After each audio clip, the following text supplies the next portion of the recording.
Hi viewers, Assalamu alaikum. Welcome back to my channel Love Cooking Tier.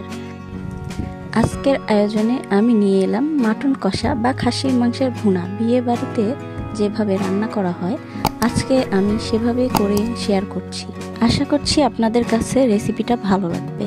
এখানে আমি 1.5 KG পরিমাণ মাংস নিয়েছি, কিছুটা হাড় আর সেই সাথে চর্বিও নিয়েছি। এতে করে মাটন কষাটা খেতে অনেক ভালো লাগে। এখানে আমরা 1.5 কাপ পরিমাণ পেঁয়াজ কুচি নিয়ে নিয়েছি। শুকনো মরিচ দিয়ে দিলাম কিছুটা, আর এখানে গোটা রসুন দিয়ে দিলাম। আমরা বাটা রসুন ব্যবহার করব না। আর দিলাম তেজপাতা, কালো ফল, দারচিনি, সাদা এলাচ।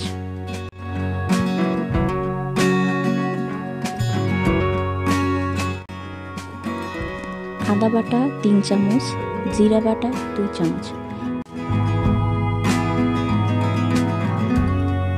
পেঁয়াজ বাটা 2 চামচ, গুঁড়া হলুদ 2.5 চা চামচ,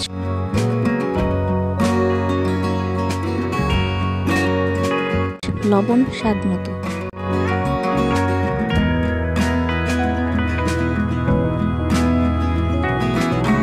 গুঁড়ামরিচ 4 চা চামচ। ঝালটা আপনারা নিজেদের স্বাদ মতো দিয়ে দিবেন।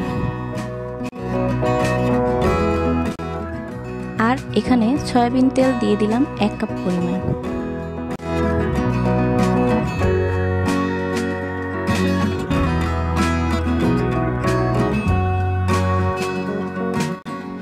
এখন সবকিছু ভালোভাবে মেখে নিচ্ছি।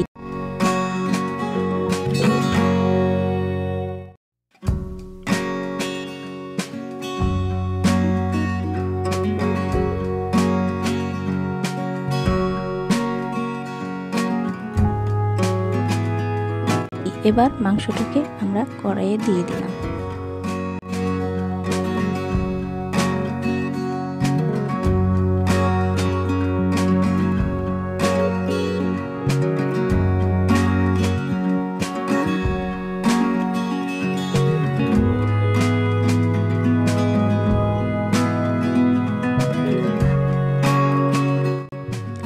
মাংসটাকে আমরা একটু নেড়ে দিয়ে ঢেকে দিলাম।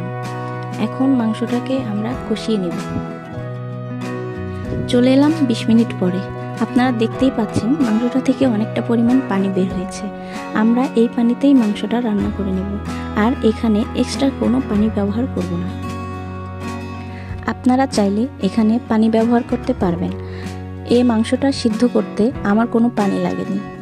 এবার আমরা এটাকে মিডিয়াম হিটে রেখে রান্না করে নেব।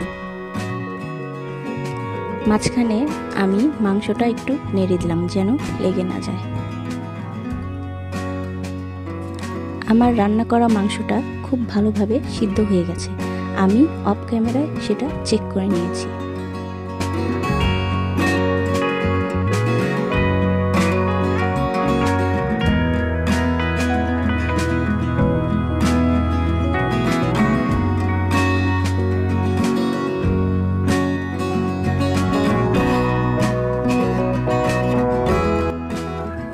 মাংসটা দেখতে যতটা সুন্দর হয়েছে, খেতেও ততটা সুস্বাদু হয়েছে। আমি এখানে রান্না শেষে ভাজা জিরার গুঁড়া দিয়ে দিলাম, তাতে করে খাসির মাংসের একটা গন্ধ থাকে, সেটা চলে যাবে। আজকের মতো তাহলে এখানেই বিদায় নিচ্ছি। ভিডিওটি ভালো লাগলে সাবস্ক্রাইব করে পাশে থাকবেন। আল্লাহ হাফেজ।